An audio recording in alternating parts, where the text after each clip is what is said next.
자, 오늘 살펴볼 분석의 주제는요. 역사상 가장 아슬아슬하고 극적이었던 순간 중 하나입니다. 바로 1923년의 바이마르 공화국이죠. 1차 세계대전 직후 패전의 충격에 베르사유 조약이라는 엄청난 짐까지 떠안은 독일은 말 그대로 벼랑 끝에 대롱대롱 매달려 있었습니다. 나라 전체가 언제 무너져도 이상하지 않을 상황이었죠. 대체 얼마나 심각했길래 그랬는지 그 긴박했던 역사의 한복판으로 지금 바로 들어가 보겠습니다. 이건 사실상 정치적 자살행위다. 구스타브 슈트레 제만이 총리직을 수락하기 직전에 아내에게 보낸 편지의 한 구절입니다. 아니 도대체 얼마나 엉망진창이었으면 총리가 되는 걸 자살행위라고까지 했을까요? 당신은 누구라도 그 자리에 앉으면 엄청난 정치적 그리고 개인적 리스크를 통째로 뒤집었어야 하는 실패가 거의 100% 보장된 그런 독이 든 성배였거든요. 제1부 1923년 위기의 해 벼랑 끝의 독일입니다. 당시 독일은요, 그냥 문제 하나가 터진 게 아니라 완전히 사면초가였습니다. 나라를 산산조각 내는 다중 복합 위기였죠. 일단 프랑스와 벨기에가 그 어마어마한 배상금을 내놓으라며 독일 산업의 심장인 루르 지역을 무력으로 점령해버립니다. 경제의 척추가 부러진 거죠. 게다가 돈의 가치가 말 그대로 휴지 조각, 아니 휴지만도 못하게 떨어지는 초인플레이션이 터져서 국민들 삶은 완전 파탄이 납니다. 그런데 여기서 끝이 아니에요.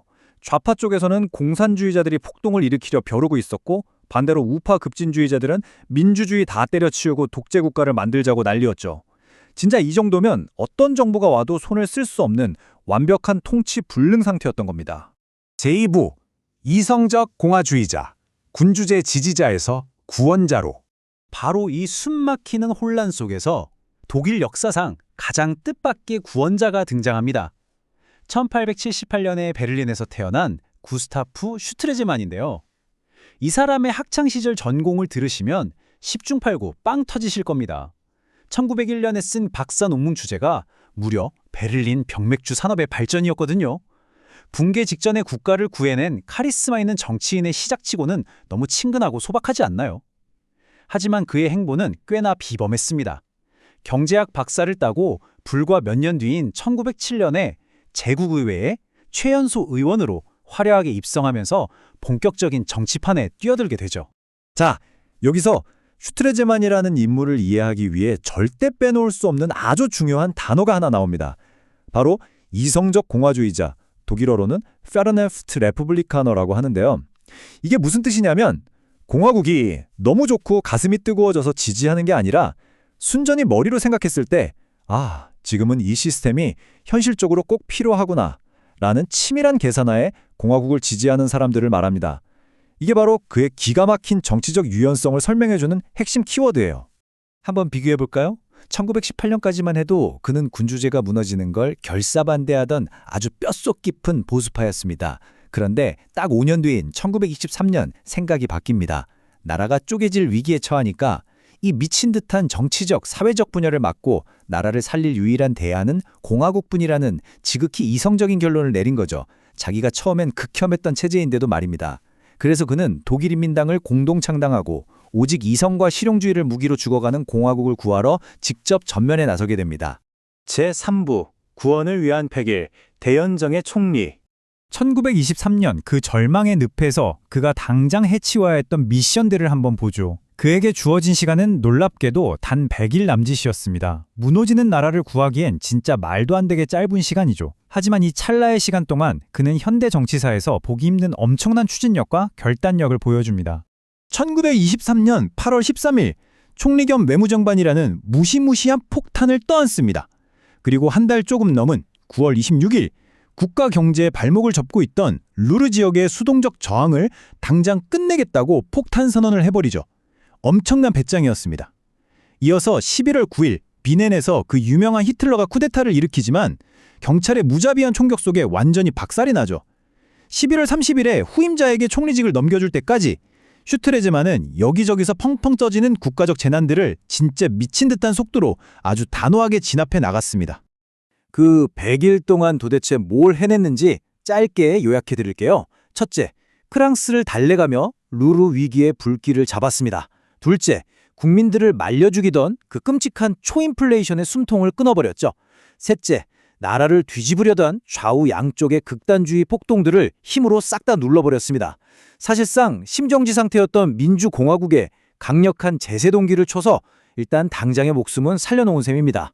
제4부 평화와 노벨상, 독일의 유럽 복귀.